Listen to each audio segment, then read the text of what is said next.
Well, as our panelists get seated, I'll make a few remarks. I'm thrilled to be here. I'm not quite sure why I'm here. I think my best qualification for moderating this panel is because my best friend is an architect, and she's a female person.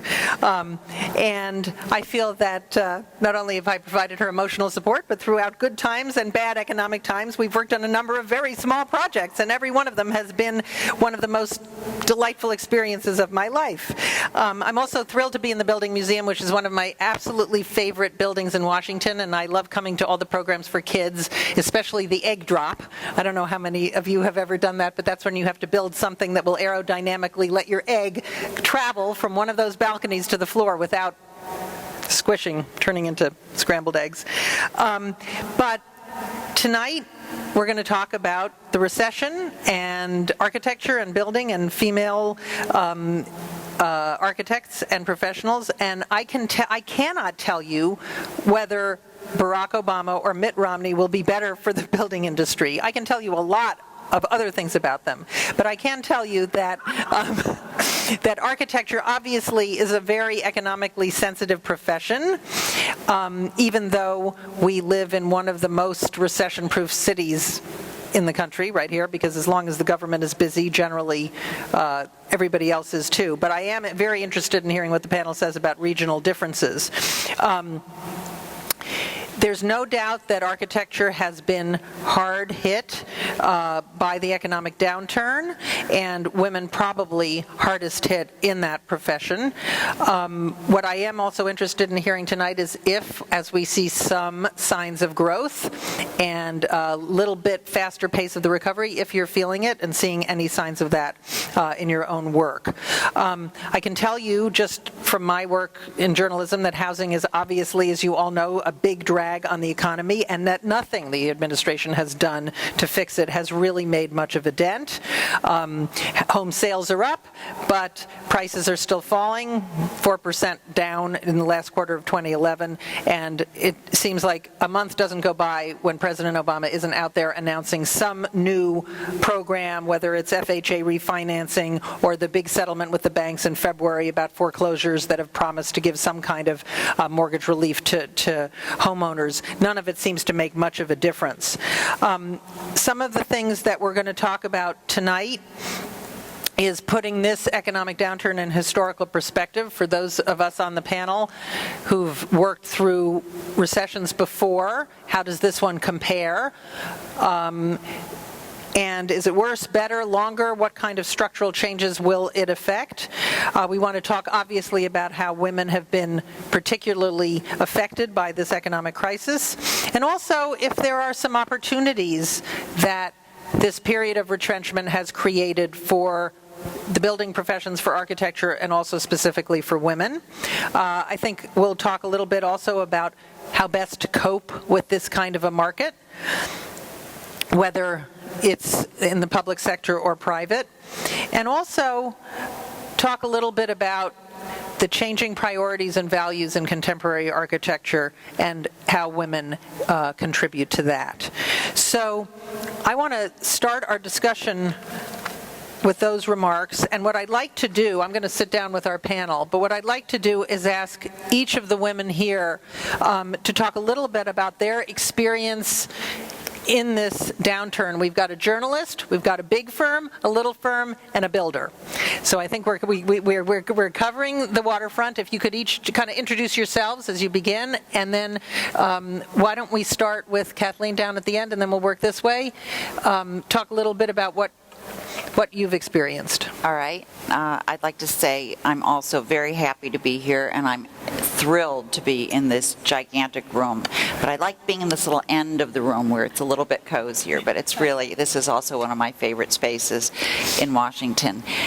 It's been I cover this field, and it's been very difficult for the profession, and Architectural Record, the magazine of which I've been editor for only 10 months, is primarily directed at architects, and it's been very, very painful as people have retrenched. What we're finding as we talk to our readers is that they, and I think some of this will be borne out by the panel, the firms that are doing better are engaged in infrastructure. The multifamily housing market is actually doing well. It's doing much better than the single-family housing market. Architects are very much involved in planning. Educational institutions are doing a great deal of planning, and they're involved in infrastructure. I mean, one of the things that's been so fascinating in New York in the last 10 years is to see the incredible amount of investment made in the public realm and parks and spaces, and architects are very much involved in that, and I think that's true in a number of other cities in the U.S. So I don't want to hog too much time here, but those are some of the things that we've been seeing as we cover this. Shelia? I'm Shelia Cahnman. I'm with HOK. For those of you who don't know HOK, we're one of the largest architecture and engineering firms in the world. We have about 1,800 employees. That's down from probably around 2,400 at the beginning of the recession. So even though we're very large, we took our lumps with a lot of the big firms. I've been doing this for the last 30 years, so I can only speak to the last 30 years, and probably been through about 3 recessions, maybe 4, during that time period, and for sure this is the worst and the longest. I think that the firms that have, the other recessions that I remember would flow across the country. It wouldn't be it wouldn't be fully national. If you weren't doing well in the Southeast, you could go and do work in the Northeast or the West, and we used to be able to leverage across larger practices and then also across markets. And this is one that's really hit every market, and some much harder than others. Within healthcare, I've been living fat and happy for the last 30 years because healthcare is one of these markets that constantly needed building, whether it was technology changes in practice, constant building. And what we're seeing right now in healthcare is because of all the uncertainty with the changes in regulations, the changes in reimbursement, that I think we're going to be much slower coming out of this. We're starting to see our other markets coming out, recovering a little better. Interiors, commercial work is starting to see something happening, and we're actually still feeling the effects, and we're very concerned we will for the next couple of years. So what we're seeing a lot of, like you just mentioned, a lot of planning, a lot of master planning. Everybody wants to plan, but no one's ready to pull the trigger. So that's sort of the overview right now of, in general, what we're seeing. Hi. Following up on HOK, I founded a firm. I have now started with myself and my partner Mark Yo's, WXY, and now we have 4 partners. Actually, we're 18, which is 1% of HOK, but in 2008, when the recession first hit, we were actually 12 people. So from a growth trajectory, we've actually grown in a very difficult period. It doesn't mean it's been extremely challenging, but I think what happened is that the smaller firms, especially firms like ours that had invested a lot in doing public work, we're seeing that those projects that you'd been working on for 3 or 4 years were still being funded, thanks to the Bloomberg administration in particular, and also to the federal money that was going for infrastructure. Those projects continued, and we were actually able to hire some people who'd been laid off from bigger firms. And so that was a really nice feeling to be able to pick up talented architects. And now as we look at it, we don't see that kind of growth, but we hope to hold on, because my other hat, I would say, is an educator, and I see some really a lot of enthusiasm and just huge new sets of skills that are coming out of the architecture schools. But students are really worried about where they're going to get a job, what kind of work they're going to do. And so I think that's really the toughest thing right now, is for people in their mid-20s, early 30s who actually have had the benefit of having a much better education in terms of going everywhere from planning to industrial design, they actually are being able, as architects, to know what landscape architecture is. There are programs where they get to travel overseas. Many of them have had experiences in China. So I think they see the whole world, but just like across the United States, I think there is a global recession in terms of the building environment, and I really do feel that new graduates are really feeling it. Okay, MaryAnne. Good evening. My name is MaryAnne Gilmartin, and I am a hopeless ground-up developer. I am not an architect, and my work in development started on the public side through a fellowship in New York City government. So for the past 25 years, I've worked on the public and private side of building large-scale, ground-up only development. And for me, I think it's interesting how we argue a lot about the situation we find ourselves in, but most of us don't argue that this is the Great Recession. And I think the fact that we call it the Great Recession tells us something. We can quote, the declining Dow, the stubbornly stuck unemployment rate, the difficulty in growing GDP, bloated deficits. We can do all the metrics, but the reality of it is there's been a seismic shift, I think, in the way we all view the world. And I think there's been a warping in some way of our community, our commerce, and our culture as a result of what's happened. And I think that is a situation that really the profound effects of that are even yet to be known. I think it's changed the way we all live. I think it's certainly reset the way we work in our businesses, and certainly how we operate in our industry. So I think today it's fascinating for me to sort of probe a little bit how that translates into the life of an architect in an industry that has seen a 14% unemployment rate. Between the ages of 22 and 28, the unemployment rate is 14%. And if you're lucky enough to have a job as an architect, you're still struggling to pierce a median wage rate of $72,000. And your peers in other technical areas like engineering are making $100,000 a year. So I think it is a calling. It's a noble profession. It's something that I believe is, it forms who we are as society, and it's critically important to our industry. And yet it's suffering in some ways from an identity crisis brought on by this crisis of confidence that I think we all find ourselves in. That was a downbeat way to end the opening comment. I want to pick up on that, because what MaryAnne is talking about is that we're going to be experiencing slow growth for a really long time. I mean, what she's talking about is that this is something deep and structural, and even though, yes, we are kind of propelled growth that usually happens after a recession. I'm sure you all know this, but most recessions are V's, and you just kind of go down, you hit bottom, and then go back up. That's what happened, when Ronald Reagan ran for re-election. But we don't have that. We have a kind of really sloppy-looking U, I guess, and we're still bouncing around at the bottom somewhere. So I guess what I would ask you all to address, and starting with MaryAnne, is if that is the case, how do you think that's going to affect women who are entering the profession, who are in the profession in particular? So I think the challenge is that in the dawn of the Great Recession, it followed this growth of our industry and great buildings and beautiful architecture, where it was a mesmerizing run of fabulous, iconic structures, and to be an architect was dreamy, and it really had with it lots of allure and lots of appeal, even if it didn't have maybe lots of earning potential. It showed up and measured up in a way that was powerful and promising.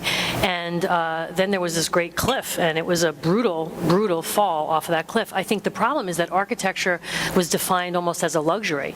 And so when Frank Gehry builds beautiful museums and they're patrons and sponsors of his work, suddenly people feel, wow, to do something elegant and extraordinary and iconic is frivolous, is not necessary. And I think that is wrong. I think that architecture is necessary, and fine architecture does not have to be extravagant. But what I think happened is the recession was so brutal and so blunt a blow to our industry. It happened so quickly, and I think that we're still trying to work away from this concept that it's a luxury to do a great building or even to do a fine building, and it's not a luxury. But I think we have to, we have a responsibility to prove that good design pays, that fine design doesn't cost more necessarily, and I think you not only have to convince consumers of architectural activity, but you really have to convince the next generation that this is an industry worth going into, that there's promise, that there's hope for people, or else I fear that it's a lost generation of architects. And so I think you probably are more capable of speaking to what it's like for the young professionals that come in to work in your firms. But I think it is really a threat to the younger generation. What about women in particular? Well, I think what distinguishes women students in particular and women in the profession is generally they have really invested in what I call it the cultural content of architecture and not really measured themselves as to whether things were flashy or not. That might happen on a certain project, but that wasn't, certainly wasn't a priority for me, and I think of many colleagues who the priority was to really kind of understand that there's a blank piece of paper, and without an architect, there's a huge group of people that have no way to move forward, and that to do that really well and to understand the data and the content and to have a toolkit to do it with is what you were supposed to do. And I do feel that some of what happens when the economy is really high is that you can test things, you can kind of really go for spectacle in a way you can't, but that doesn't denigrate why most people are in architecture, really, which is to kind of provide that game plan. I think some of that, I get to Cathleen, is to really for the media of architecture to kind of tell some of those stories, I think, and to find ways of letting people understand what architects really do. Shelia, I'm curious, how many women are at HOK, and have you seen fewer of them coming in? Are they not? I mean, what's the situation there? No, I mean, and it's funny because when we put the hypothesis out that it affected women more, I'm not sure I agree with that. In fact, when we've had to do layoffs, women are a protected class, along with men over 40, minorities, and I would say that there's a lot more consternation about laying off women than other people and other protected classes. So I wouldn't necessarily. Now, I think on the other end, the effect is that if you have more women entering the profession now and there are no entry positions, that's much more difficult, that there's women who are trying to stay in the profession while raising families and had the flexibility in the past in a growth economy where there was a lot of work that doesn't quite exist anymore. Right. But I was going to say, building on your point regarding women, it's funny because we've talked and we talked about it at the last Beverly Willis Roundtable about the difficulty of women being lead designers and being mentored as designers and how few named designers are women. But what women are very good at is collaboration and bringing together and problem solving. And that's the one thing I think I can say. I feel it's a fact. You can argue with me. But right now with the smarter, faster, cheaper, integrated project delivery, I think there's a huge place for women and will be a big strength coming out of this kind of recession. If I could just say, one of the things that I think is interesting is that if 50% of the architectural classes are women, yeah, over 50, but after 20 years, that number inside the firm goes below 10%. Right. So I do think that it's not so much about attracting women, it's about keeping women. Right. And I wonder if you would agree that it's the balancing of the lifestyle, and if you want to raise a family, it doesn't necessarily jibe well with the demands of the job, or it's just that the statistic is fascinating and quite low in terms of the... Well, and architecture as a profession has a very high attrition rate in general, but especially for women because of just the demands, the hours, the craziness, and in this kind of setting, it's even worse. right? Yeah, Kathleen, if you could talk about that. And also, I want you to pick up on your comments about planning, that there's all this planning being done now, which is pretty interesting to me, because there are a lot of fabulous public projects out there that I guess were in the works before the recession hit. Some of them might have been fueled by some of the stimulus money. Right. But yeah, talk a little bit about that. There are two things, and then I want to get back to the other point. But as Claire said, the kind of work that her firm is doing is infrastructure work, public places, and that's where there still seems to be, there has been a lot of funding. I don't know how much that's going to continue. The planning, though, what Shelia was talking about, is the idea that, healthcare institutions, educational institutions, governments will say, we're a little worried about spending right now, but let's figure out what that East Campus might look like in 10 years. So people are getting some work, but it's interesting, and it's actually good to take time to plan. It's good that there isn't this kind of rush to build in a way, because everything is more considered, but it also is not leading as quickly to built projects. So in the end, it does have an impact on employment. I do think, though, to MaryAnne's point, I mean, the fact of the matter is women have always been a minority of practicing architects, a real minority. I think you quoted 10%. I think the figure I have is that 18% of women become licensed architects in the United States. That's teeny, when about 45% of them are going to architecture school. One of the things that I think is going to come out of this recession, how the profession is changing, is something that was really happening before the recession. In some of the reporting that I was doing when I was a journalist at Newsweek, what we were seeing was a different kind of value system for an emerging generation of architects. And there's always this discussion, is architecture over? No, they're always going to be, fantastic, spectacular buildings and, great, brilliant authors of those buildings. But there seems to be in this generation a different kind of desire among a lot of architects, which does involve collaboration, teamwork, working across disciplines. And my guess is that women coming out of architecture schools have always looked at the profession more broadly and seen a lot of different kinds of work, education, research, or various kinds of agencies or not-for-profits, where the kind of thinking that you learn to do as an architect in school and the kind of problem solving, that kind of training can really, really be useful. So I think we're going to see a diversification of the way people use architectural education. It's already happening. Claire, you could speak to this because you are involved in teaching too. Well, I think what's interesting is one of the reasons that I left a larger firm and kind of started my own firm was, number one, I had my oldest daughter, and it just seemed that I wouldn't, and I was very dedicated to the projects I was doing, but I also felt torn by it, and I thought, I'll feel less guilty if I have my own clients and my own projects. But before that, before I went back to graduate school, I remember feeling thwarted by the fact that I wanted to design facades. I was interested in outsides of buildings. I wanted to design facades and do massing, and I was interested in bridges and things like that. And there didn't seem to be a place for me in firms to do that. I felt a lot of pressure to go into interiors, and interesting. And that's really, it's hard to believe that that was true, and so that's one of the reasons. And I worked for an architect, and I ended up working for an architect who didn't see the barriers at all for me, and that he tended to be a bit gender blind. That was Charles Moore in California. And I found out later that actually there are very few women designed architecture with him, but I don't think that was because he planned on it. I think so anyways, inspired by that, I ended up going back to school and was able to kind of do graduate work that focused more on urban design. Wait, so you were already an architect and you went back to school in what? I went back to school, it was in architecture, but I was able to take, at the time, post-professional education allowed you to take any course you wanted to, and I could focus on planning and urban design, and I was already a licensed architect in California at the time.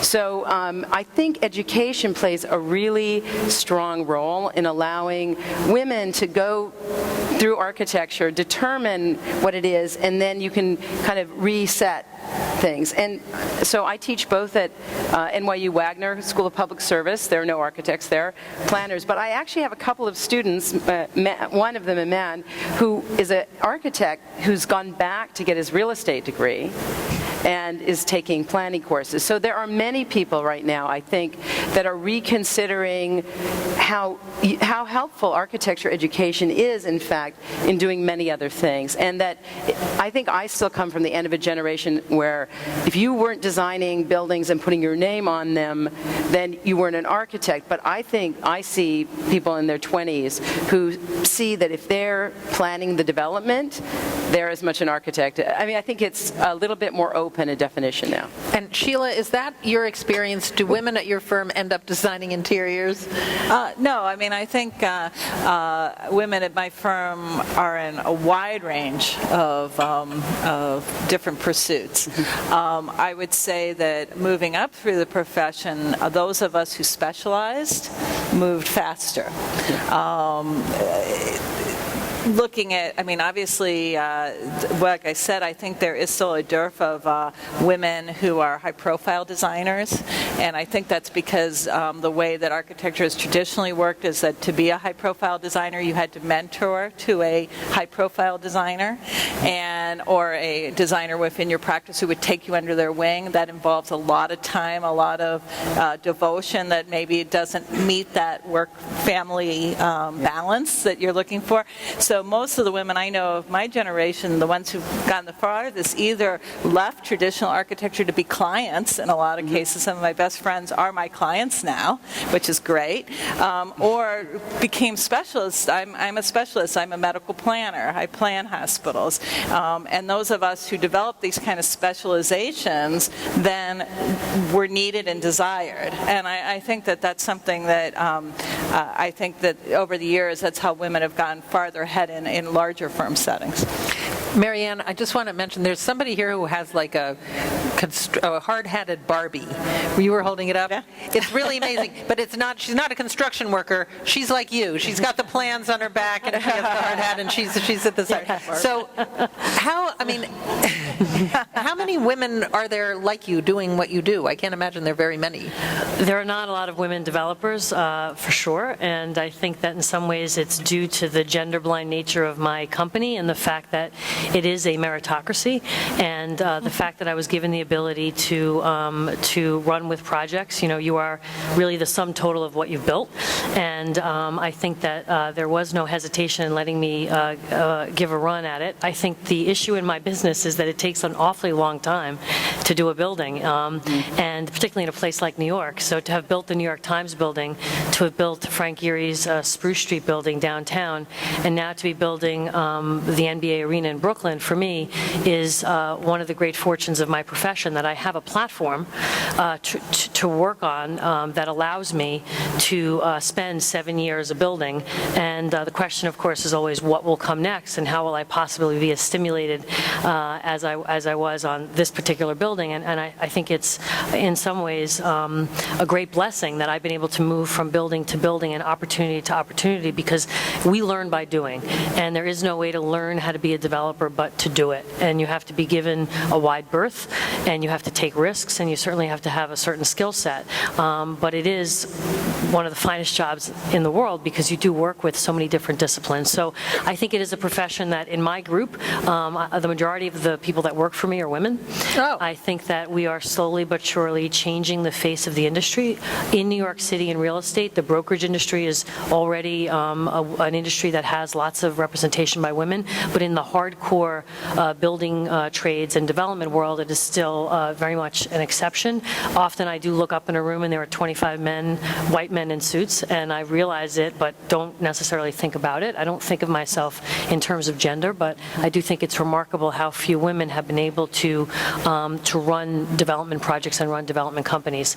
I hope that will change. In some ways, that's why my daughter Tess is here today. That's why a Barbie doll is okay. That's that's why Atlas Shrugged coming out again is a good thing. Like, these are things that you could argue whether it was well done or not, and whether she should have a ponytail and have blonde hair, but the fact is, it is very important that when young girls think about math and science, challenge, business, and profession, that they think wide and big.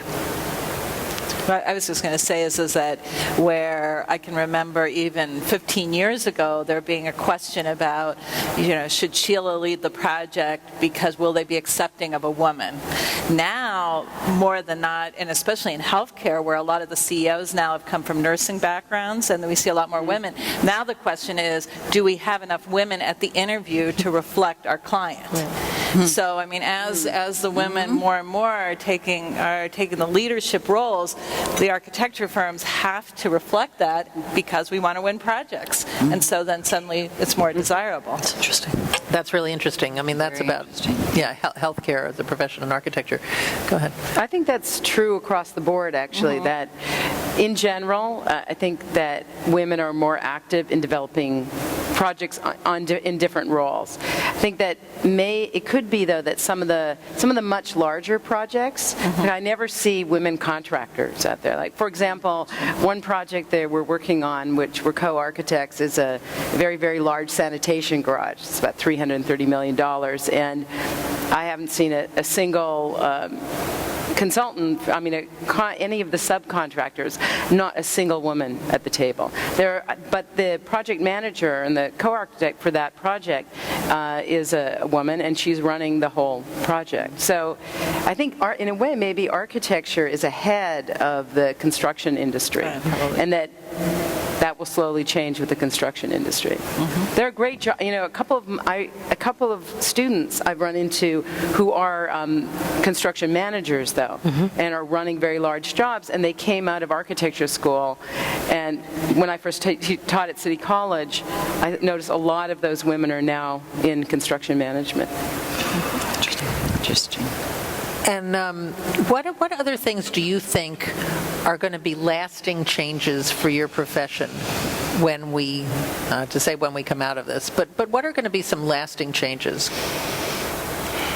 Low fees, I think. Low fees. No, I think that's pretty significant. The bigger picture, what I cover, is this whole fear that our kids won't do as well as we did, and that it's harder to be in the middle class, and that now it's not only we're going to have slow growth, but we've got a lot of competition from other countries. I've never been to China. I'm dying to go. But that's a big change, and architecture was already at the bottom of one of those labor of love professions where you're not going to make a lot of money, but that's going to be, even more so.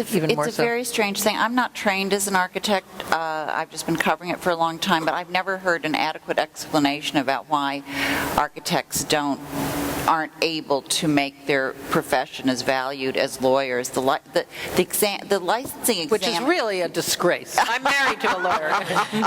The licensing exam, the education is grueling. The licensing exam is grueling. The status is extraordinary, and it still has the vestiges of this sort of gentleman's profession. I don't get it. But they're interesting little trendlets. One of them is the design-build trendlet, with architects on smaller projects taking it on themselves and deciding that maybe that's a way to both control the quality, control the level of design, but also get into perhaps making a little bit better living. I'm not sure I totally am as pessimistic about the fees, and that I do think there's this place for, and I think Zaha Hadid has managed to do it, and a number of other firms in Europe have managed to do it, which is if someone wants something very particular and it's the right problem and the right firm, and they feel they're going to get the value out of it in the end of the day, I think that's ultimately those fees are there. I think the real issue is with the huge amount of stuff out there on the internet and the fact that you're really in a global market, there's a lot more competition. Right. So in terms of what we do in an everyday manner, I think those fees will never come back. But on another little subject, I'd like to sort of touch on something that MaryAnne said at the beginning, which was, why is good design just for the elite? Why is good design just for, high-rise luxury dwellings. The fact of the matter is that there is this movement. That's another thing that's coming out of all of this. So many educated architects, some of them without work, but really as part of this kind of emerging set of values. One of them is, shouldn't there be design for the other 99%? And I think that may have some kind of lasting impact. I mean, I didn't know for sure when I came here. I'm going to hold up my issue. I'm very proud of it. This is our March issue called Building for Social Change. But this is a real trend in the field that we've spent some months reporting on, and it isn't the first time that architects have do good architecture in history. But there seems to be a lot of it, particularly among young people, and this feeling that every kind of project at any level, deserves the attention of a good designer. I think something is seeping into the culture through the popularity of architecture during the boom years,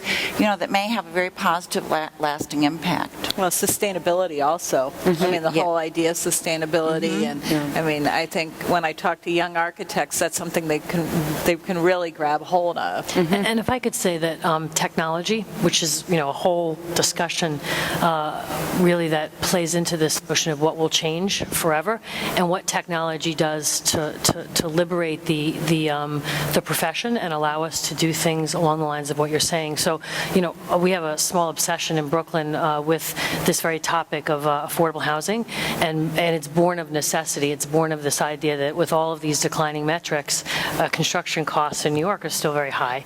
The unions are dominant in the industry, and it's very hard to build affordable housing in New York City, particularly near the urban core where it's needed. So whether it's workforce housing or low-income housing, it's forever been a problem. There's a housing emergency in New York City. Anything less than 5% vacancy is considered an emergency, and we've had below 1% vacancy for a while, and in the darkest days of the recession, it maybe went to 3%. This is a real problem.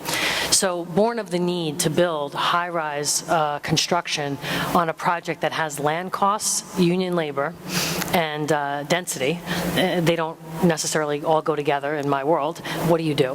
And with capital A architecture, with good design. And what we've done for the last 2 years is run an R&D exercise about modular construction. This is to build 60% of a building in a factory and 40% on the site, where every building's built on the ground floor. So quality control, efficiency, safety of worker, sustainability, all of those things perform wondrously in a factory. You bring them to the site, you stack them up, the neighborhood's happier. It's really an amazing thing. It's been very difficult because of the unions in New York City, and because of this sense of affordable housing and modular might go together, but modular means prisons, parking garages, and four-story row housing. When in reality, when you talk to architects, modular housing has been an obsession going back to Frank Lloyd Wright and Buckminster Fuller. I mean, this has been a long-standing thought. So I in the midst of something that's quite fascinating that gets to, will it change the way we build in New York City? And this is a disruptive technology. It's actually process innovation, not product innovation. It's just building the building differently. But in some ways, it's born of this need. It's born of what happened to us along the way and the need to do things differently. And it is lockstep with engineering and architecture, because the building has to stand up. 34 stories would be the tallest modular building in the world, and it has to look good. So we're sort of in the throes of this right now, and it's highly innovative, very disruptive, somewhat controversial, and it really provokes all of this great discussion around the role of architect in this realm. And I think it's very much a product of the Great Recession. Yeah, there's no doubt that those are the kind of structural changes that are going to come out of this. Where is that? There is a 34-story modular building going up now that you're Well, if we have anything to do with it, there will be. But right now, there's a 28-story modular building in Wolverhampton, England, and that's the tallest I was just modular building. Right. And so we're trying to build the first ever in the U.S., and it would be in Brooklyn, USA. But architects for a while have really been designing, especially with BIM, towards at least big parts of these buildings being modular. So Sub-assemblies. Self-assembly. So I was just in Miami doing the curtain wall testing for this parking garage, for the sanitation garage, and the company that's doing that, Florida company, company is also doing the UN, and they're also doing the new school building. So we were touring the factory and looking at. And there's no one on the factory floor. It's almost all automated, big machines. And I was saying, so how do you get the do you get our drawings? How do you get? He goes, oh, well, we have architects. And I go, okay, so who are your architects? And it turns out that architects are mostly from Cuba because they have a sense of design from Cuba. This is Florida, okay, and they're all women. They're Cuban. They're women. They're women architects who are trained in Cuba. Already live in Florida. They are drawing architects from Cuba. And they are drawing the drawings that are driving the machines that are making the curtain walls that are going up onto the buildings that we're seeing in New York City. I thought it was fantastic. That's pretty great. Yeah. It's pretty exciting. No, I think that people care about what things look like. Now, I don't know if it's just my imagination, but in the last 20 years, people care.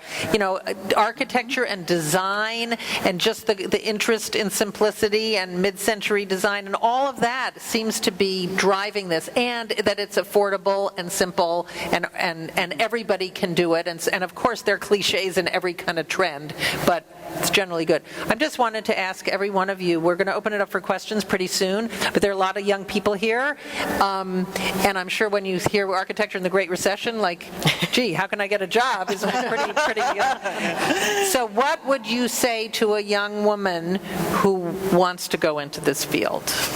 Just give your pearls of wisdom. Maybe. Oh boy. Well, you gotta love it. You know, when I went to the University of Pennsylvania, and the first day of grad school, the dean said to us that architecture is like the priesthood. You have to have the calling, and if you don't have the calling, forget it. I mean, I've loved every bit of what I've done. It's been very difficult many times, but I've survived. I do well. I make a good income. I enjoy what I do, and I feel like what I do has purpose and meaning. So, you know, what I've told, I've spoken to a lot of college students recently who are going to be graduating and who have very scared looks in their eyes and all want to give me their resume, and I can't hire them right now. And what I tell them is that I started during the early '80 recession, and you know, I went to 90 firms on foot because we didn't have email. Thank God, in 90? A way. 90 in Chicago. And the thing that was wonderful about that was I had my portfolio under my arm, and I got to see what all these firms look like. And I realized that most architectural firms are smaller firms. There are very few larger firms. And I really got to get a sense of what the whole community was about. And then I got laid off 6 months later. And then I cold called 200 firms to get my next job, if you can imagine, on index cards, because we didn't have computers back then. And the thing is that what I've been telling everybody is that this is the beginning of a career that you're going to have for the next 35, hopefully 40 years, whatever. You know, so if the first couple years, as one of my colleagues did, you drive an ice cream truck, you know, you learn from whatever you do, and you bring that back to what you're going to learn. And you don't necessarily have to get a job in an architect's office over the next couple years. I used to market cookware when I was in college and learned a ton about marketing. So you really have to draw from every experience that you can get and not feel so much that just because the next couple of years you may not succeed in the niche that you thought you were going to get on graduation. Learn what you can, and then bring that back to the profession when you're able to enter it.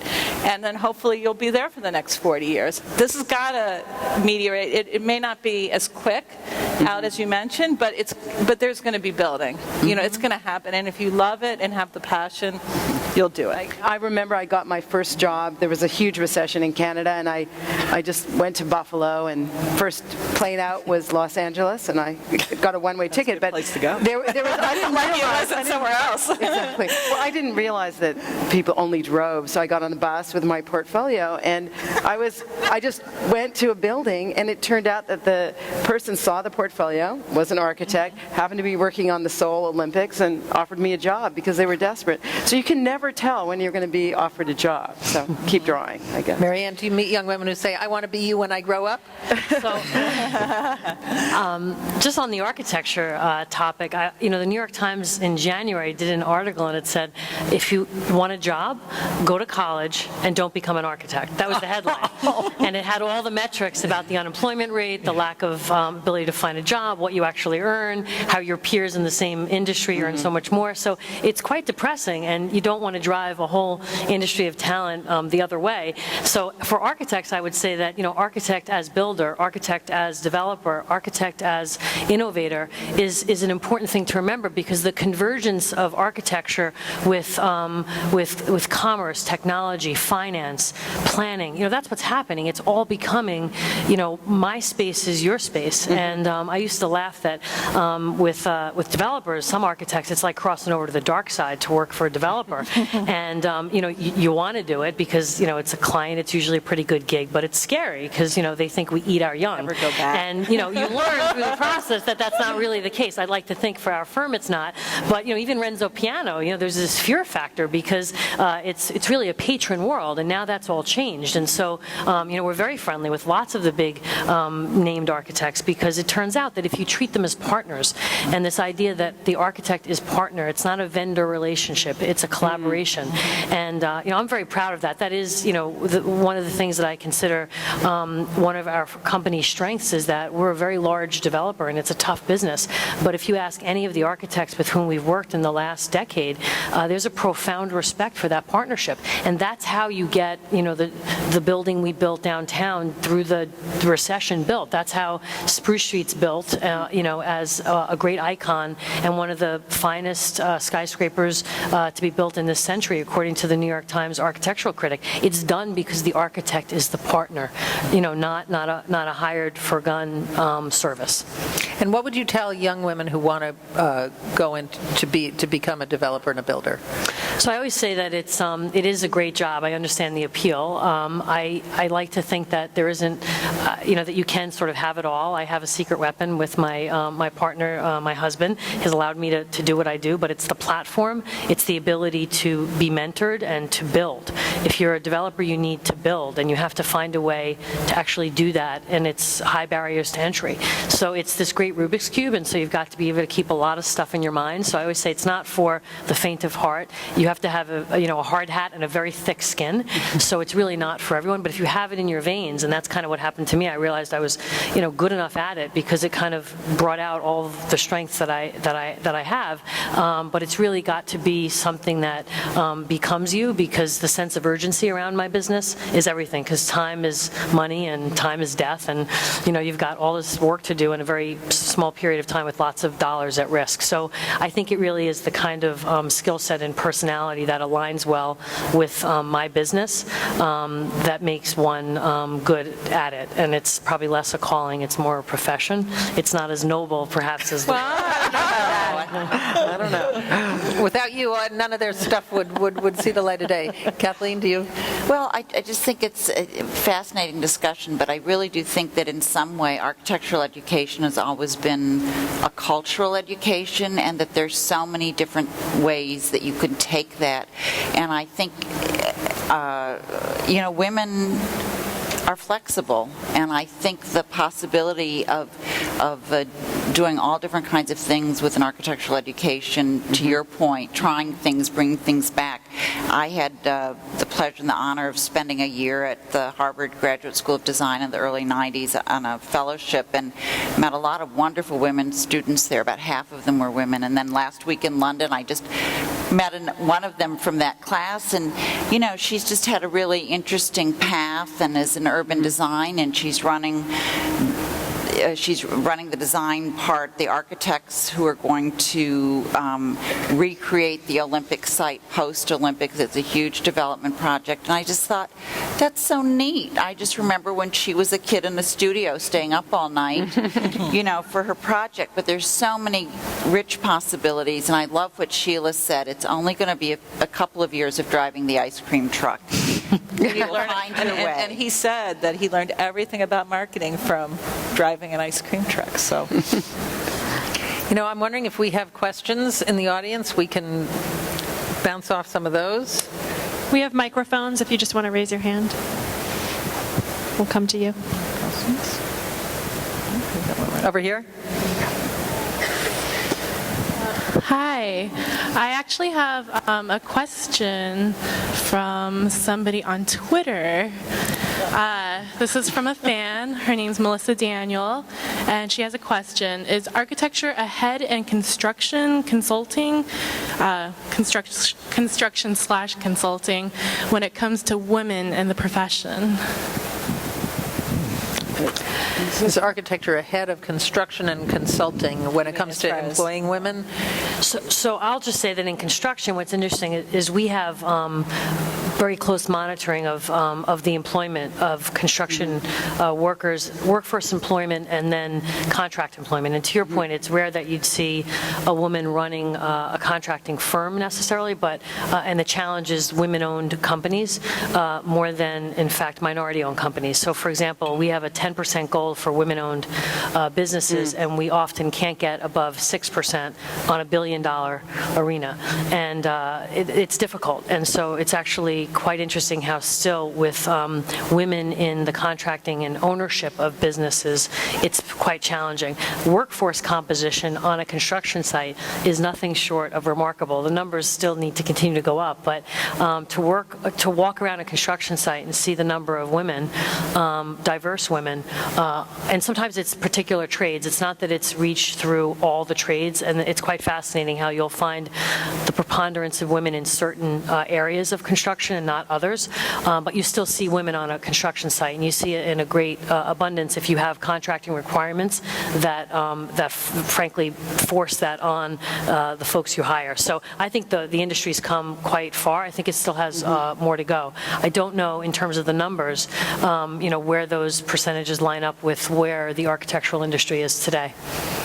In terms of construction? Just percentage of, of employment. I don't know that answer either, but I think it's smaller. We're seeing more women. I was interested in, Sheila, you stayed in a large firm for a long time, and Claire, you left so you could start your own firm, and the experience of the architect I know best was very similar to that. She left, she was having kids, she needed to be able to be in control of her life more, so she started her own firm. For a while she had a partner, now she doesn't. How many women leave HOK to start their own firms? Boy, I don't know that. I don't know the answer to that one.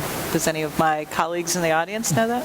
But that's not a common thing. I mean, you might know just anecdotally. I mean, is that something that happens? No, but I think that there is that sort of sense of autonomy that you see a lot of women doing that. The reason I never did it is that I really have always enjoyed working on larger projects, and especially in healthcare, to be able to do these larger projects, I had to be in a larger firm. Now, I was very fortunate that I was at 22 years at a firm before HOK, that they allowed me the flexibility that I spent at least 5 years working what we called part-time. It was probably 40 hours instead of 60 hours a week, but I did have that flexibility to do that. How many women partners are there in your firm? Well, we're not a partnership. We're set up as a corporation, and right now we have no women on the executive committee. And but we have probably about 20 women in leadership positions. And I asked the same question of a colleague at SOM, and the answer was there are no women partners right now at SOM. And I think we sort of hit on the problem, which is, the entry ramps are many, but the exit ramps, the entry ramps are there, but the exit ramps are difficult when you want to come back in, or you've gone and had your family. It's very difficult to re-enter the field, and certainly very difficult to keep women in the field in these large firms at the partner level. But in terms of the smaller firm perspective, a number of small firms have grown to be very large firms, and that's really where the chance for women entering the field who get the experience in a firm and have a particular point of view that they may develop, they're the ones that are going to be developing the firms of the future, and they may, they may change that. So, and I think that BIM and, most of us use Revit now. That's really the other kind of bittersweet thing in that really we find we can do a lot more with a lot less people. But it's really good because it means that you can really control a project, and you know, for most people that it really makes sense. But it also means that in terms of numbers, there isn't going to be in the future that kind of job opportunity. I think the job opportunity is really going to come from the, I'll call it intellectual, cultural, organizational skills management, and that's really thought leadership. And in a way, the ice cream truck is related, which is, I think that you don't know where that's going to come from, but that kind of having a point of view, being willing not to give up, that kind of thing is really, I think, going to be valuable. Do we have more questions? Yeah, right there. Hi. I have actually two questions, and they're very different. One question is, with the recession, I think that there's been a slowdown of retiring leadership in firms, and so the ability for younger people to move up into those leadership roles, I think, is being stymied. And so what kind of impact do you think that's having both on the profession and on women? That's number one. And the second is, with the emphasis on sustainability and more of a focus on retrofits and renovations of existing properties, the creative components of design for those projects can be of a more subtle nature, and I'm just curious about your comments around that. I'll try that one. No, go ahead. I think those are, I'll just address the second one. I think that those are really the root, and certainly been the case in terms of New York City's policy, that to take care of our existing building stock and build on that, and to see what you can do with that and make it, is really the core of any sustainable city strategy. And that does put a huge amount of focus on how you make all the right decisions to do that.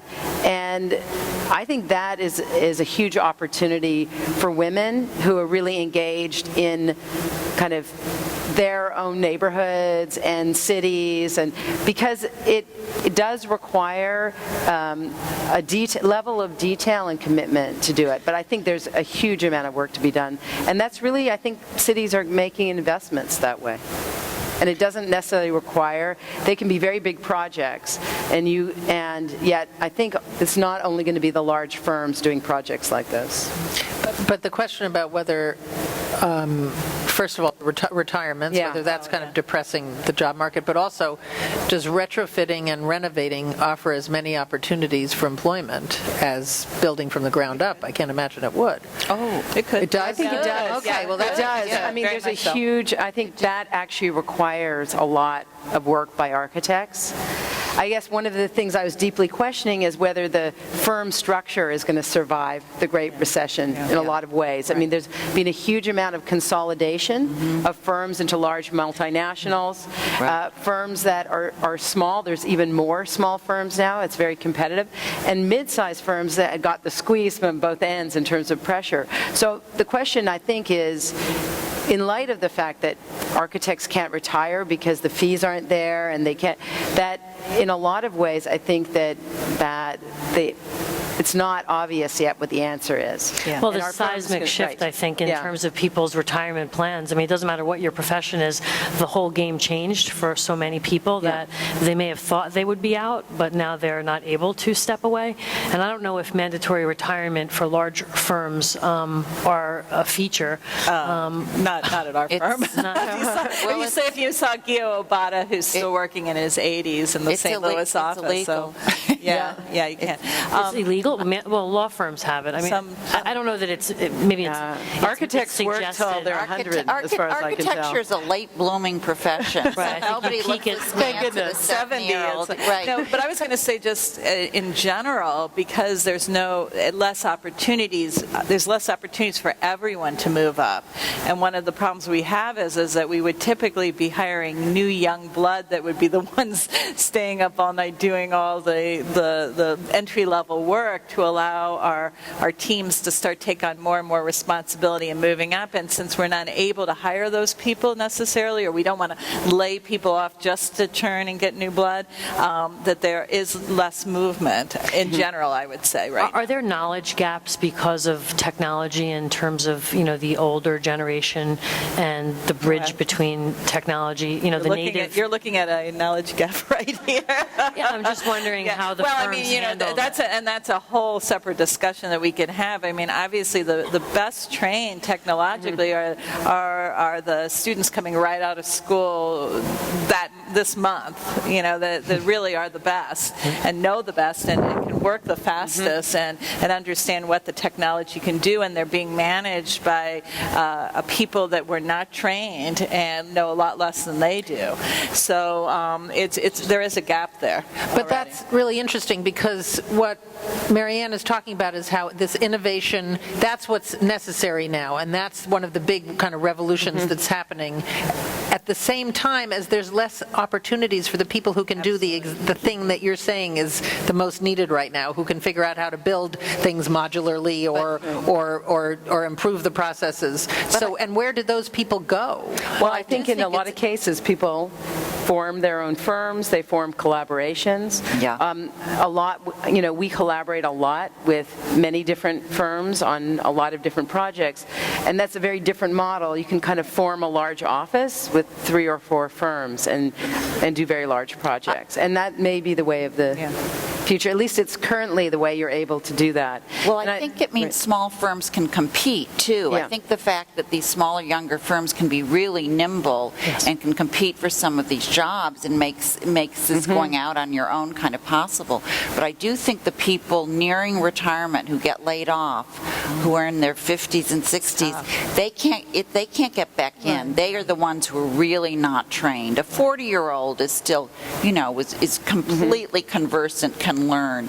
But there's going to be a big generational shift, don't you think? I'm not sure. I mean, I found in terms of our practice that, we're a bit younger than that Revit actually in BIM kind of takes people back to before a lot of the other programs, and it's a lot closer to how anyone who has the skills of putting a building together, which even including, and has that experience, really benefits from Revit. So if anything, I think it's more difficult for someone who hasn't concentrated on knowing how a building gets put together. So there is a gap, but it's a gap that you have highly skilled people coming out of school, but unless they have building construction experience, they don't know how to make best use of it. So in fact, people who really have a lot of experience, if they spend the time, and it's not so much time, the software is actually better now, I think, than it's ever been. At least we're finding that. Did we have a question over there? Actually, this is more of kind of jumping in on this conversation a little bit, and I just wanted to somewhat object to the idea that it's people in their 50s and 60s who can't get back into the profession because they don't have the necessary skills, or they may not be the people that are the innovators. Because I think what is implicit in that kind of stance is that it's the technology that is the ultimate source of the innovation, which is completely false. It's the ideas from the people themselves that are going to be using those tools and that technology to be able to drive innovation. So somebody in their 50s and 60s, irrespective of whether or not they know the tools, they have the experience, as Claire said, to put that building together, they can drive the innovation. So maybe I misunderstood. No, I'm not saying it's right, and it's certainly not, but I'm saying from what I just had a conversation recently with somebody I know who runs a firm of about 50 people, and he advertised for a job and said it was just kind of heartbreaking because it is more difficult, not for people who are at the top of their game, but in this particular recession, it is more difficult for people who are maybe in the middle level of firms, technological, who for some reason were laid off, to get back in. just because, and maybe we find this in a lot of businesses, maybe just because they can hire somebody 35 For cheaper. too. I'm not saying it's right, but I am saying that there does seem to be a sort of a training divide. But it, really, I'm not an architectural practice. So that I would agree. I mean, Sheila. the really tough part are the people who are highly technically skilled at putting buildings together, who are not the leadership, who can't go and get another leadership role, but are now looking for work in a time where we might be recycling now back to at least what we're doing, front-end work again. So they're not necessarily the thought leaders, but they are really wonderful at putting buildings together, but they don't know the technology. They don't necessarily know how to work with people who know how to do Revit. So there is a gap there. And unfortunately, every time we've had a recession, we lose a generation of technologically adept architects. We had this happen in the 90s where when things kicked back in again, we could not find people who knew how to put buildings together. And that's a real problem. The experience. The experience, and it's a real shame. Yeah. It's a real shame. Back there. One back there. Right there, and then over here. Thank you. You've noted some of the negatives of people leaving architectural practice in specific, and I wonder, and going on to positions in related fields or maybe different fields. And I just wonder, on a positive note, if you've also seen opportunities created by these people trained in the profession, sympathetic to the profession, who may now be in positions in government and nonprofit, in education, in business and development, who actually help create opportunities for architects, designers, and professionals in related fields. I actually think, just to address that, I think it's actually one of the most important things you can do by having a firm is to actually create the kind of firm where that gets architects, whether they're trained as architects or planners, thinking that they can be the clients for architecture, or on whether it's a governmental level or a development level. And certainly in our firm, there are 4 or 5 people who've gone through our firm and become clients, and I actually think that's the best result. I never feel bad about that. I always feel that both architectural education, but firms themselves should actually encourage people to always be thinking about how do commissions happen? What does it feel like to be looking at the other side of it? Because sometimes they find out that that's exactly where they want to be, and they're very good at it. And I would echo that. I would say that one of the top developers on my team is an architect, and she practiced for a while, and she was a very good architect and worked with Robert Stern, and then went back to school on the business side, and is one of the top developers in the firm.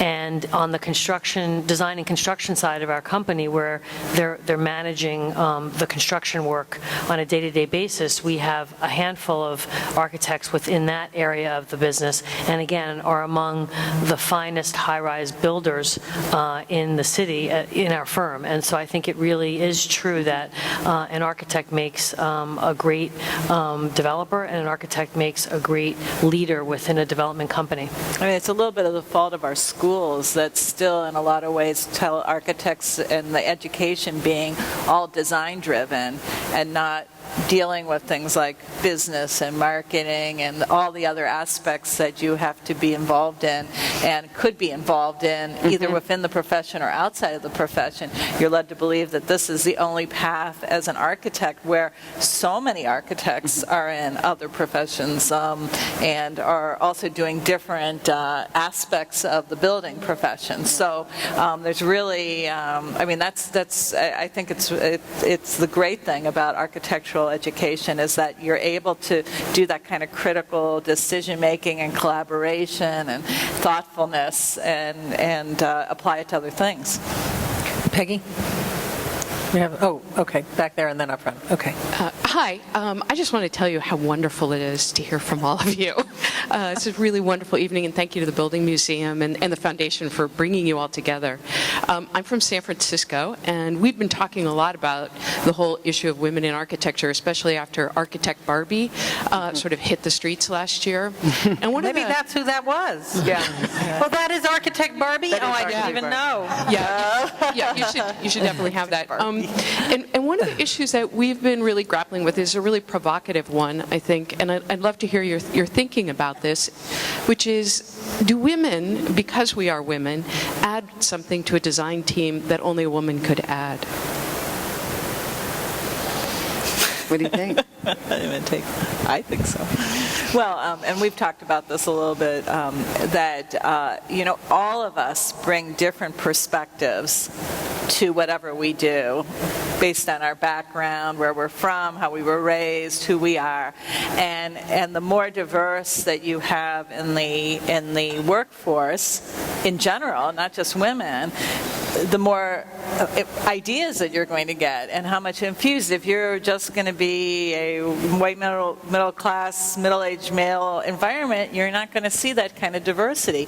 So the fact that I think women, you can't make the blanket statement, but just by being different and raised different and having different points of views are going to enrich the discussion, as well as minorities, as well as young people, old people. That the diversity, I think, is the important part in my mind. I think one of the biggest mistakes that we all can make, because I say this as a journalist who wrote about architecture for years for a general audience, is this idea that, somebody sits there with their pencil, draws it, hands it over, and then it's a building. There are few professions that are as collaborative as architecture. And so I think when you think of it as teams, obviously, to Sheila's point, the more different kinds of ideas and thinking you can bring to a team, probably the more creative the solutions. So, again, I don't know if it's because they're women, but clearly I would just completely agree with what Sheila just said, and it's in the nature of the way architecture is made in any case. I do think there's two qualities that, and it's not true across the board, but in order to get, as you were saying, especially freestanding buildings built, particularly places like San Francisco or New York, it requires a huge amount of patience and I'll call it empathy also, and if you have that, and I think women have to balance a lot of things in their lives. I mean, on a personal level, I have 3 daughters, and you basically, I think you learn certain things, and you're able sometimes to be more patient with the situation, but also to not settle if you're in a position to be able to do that.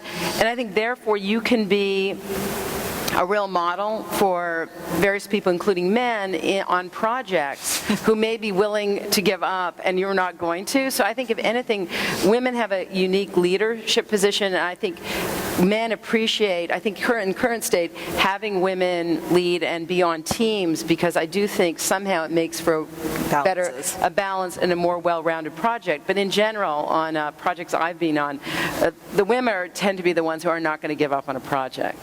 That's interesting.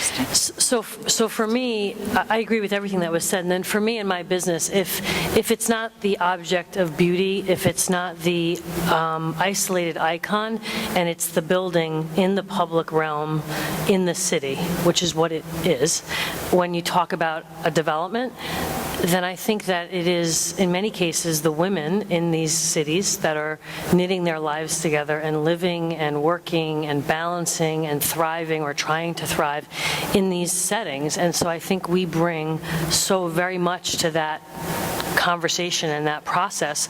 The buildings and the environment should reflect the people who live there. And so I do think that women play such a role in the life of cities, and I think it is what architecture and development is about. It's bringing all of that together. So it's not just the collaborative aspect of, I think, how women operate, but it's really the process of putting a good building together and what it really means.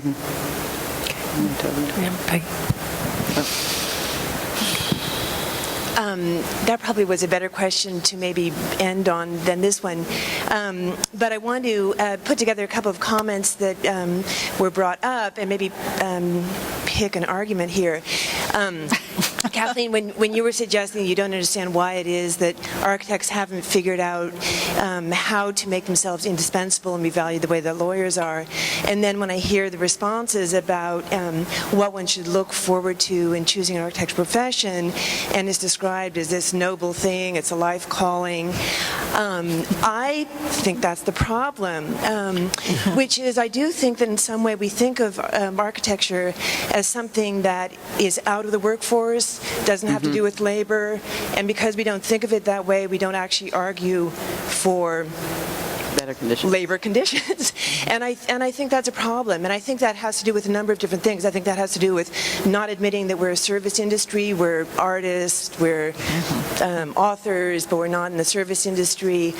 And it's interesting to me that probably, I hate to say this, but the person at the table who's probably making the most money up here is the one who said, it's not a noble profession, I'm not doing that. So I think that there might be something to stop the stability stuff.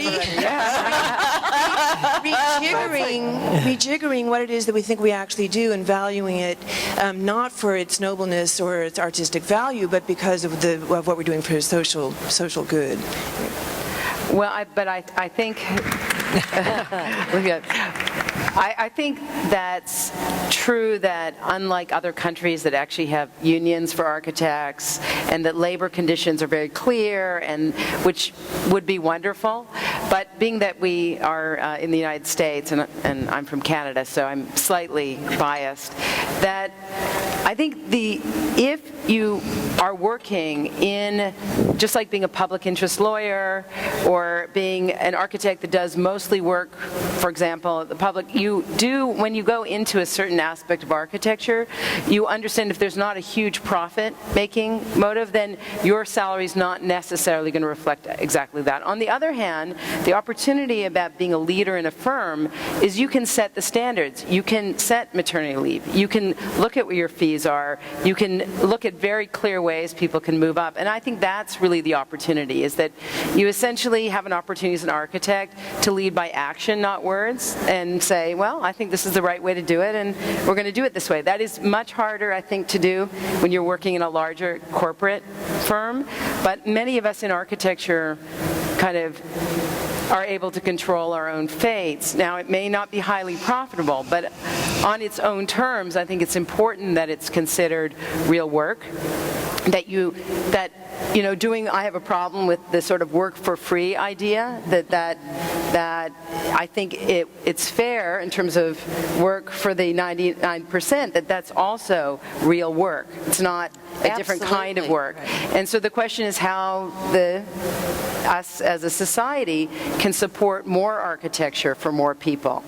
Yes. And not necessarily have architects give away more architecture to more people. Sometimes architects are their own worst enemies. Yeah. Yes. Yeah, well, that's true. So anecdotally, I'll just say this, just to sort of, I think, support a little bit of what you're suggesting, in that we have paid the genius fee, so we've cut very large checks for architecture, so I can tell you that it's not always about it not involving money, but I will say that even in the instances when you're dealing with a master, a great, I always say there's heaven, there's earth, and somewhere between is the architect, and when it comes to discussions about fees, you never talk to the architect.